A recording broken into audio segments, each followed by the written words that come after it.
આગળ વાત કરીએ ભારત પાકિસ્તાન સંઘર્ષ વચ્ચે પીએમએ હાઈ લેવલ મીટિંગ કરી છે। રક્ષા મંત્રી રાજનાથસિંહ આ બેઠકમાં હાજર છે। એનએસએ ત્રણેય સેનાના પ્રમુખ આ મીટિંગમાં હાજર છે। પ્રધાનમંત્રી આવાસ પર આ એક મોટી બેઠક થઈ છે।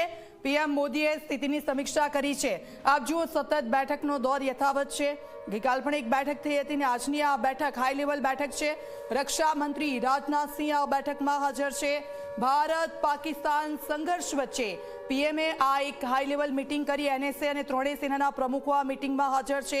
એક મોટી રણનીતિ આ બેઠકમાં ઘડાઈ શકે છે। આવનારા સમયમાં શું થઈ શકે છે, કારણ કે આ બેઠકનો દોર યથાવત છે અને આ તમામ જે સ્થિતિ છે સ્થિતિની સમીક્ષા કરતા પ્રધાનમંત્રી નરેન્દ્ર મોદી। તો એનએસએ ત્રણેય સેનાના પ્રમુખો આ મીટિંગમાં હાજર છે અને સતત મીટિંગ ચાલી રહી છે। તો આપ જો આ એક હાઈ લેવલ બેઠક ગઈકાલે પણ યોજાઈ હતી અને પૂર્વ સેનાના જે અધ્યક્ષો છે તે ખાસ ચીફ પૂર્વ સૈનિકો તેઓ પણ હાજર હતા આ બેઠકમાં અને તેમના અનુભવો છે, એમના અનુભવોનો પણ ઉપયોગ કરવામાં આવ્યો હતો। ત્યારે આ બેઠક ખૂબ જ મહત્વની બેઠક છે। સૌ કોઈની નજર આ બેઠક પર છે। પ્રધાનમંત્રી આવાસ પર સતત બેઠકોનો દોર યથાવત છે। પીએમ મોદીએ સ્થિતિની સમીક્ષા કરી છે। રક્ષામંત્રી રાજનાથસિંહ બેઠકમાં હાજર છે। ત્રણેય સેનાના વડાઓ છે આ બેઠકમાં હાજર છે। આપ જુઓ એનએસએ અને ત્રણેય સેનાના પ્રમુખ આ મીટિંગમાં છે।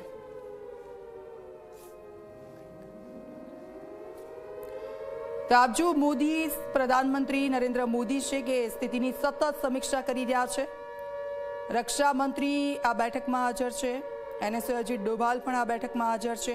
ત્રણેય સેનાના પ્રમુખ આ મીટિંગમાં હાજર છે અને સતત જે પરિસ્થિતિ છે તેના ઉપર ચર્ચાઓ થઈ રહી છે। તો ભારત પાકિસ્તાન સંઘર્ષ વચ્ચે પીએમએ હાઈ લેવલ મીટિંગ કરી છે। રક્ષા મંત્રી રાજનાથસિંહ આ બેઠકમાં હાજર છે। એનએસએ અને સીડીએસ ત્રણેય સેનાના પ્રમુખ આ મીટિંગમાં હાજર છે। પ્રધાનમંત્રી આવાસ પર આ મોટી બેઠક થઈ રહી છે। પીએમ મોદીએ સ્થિતિની સમીક્ષા કરી છે।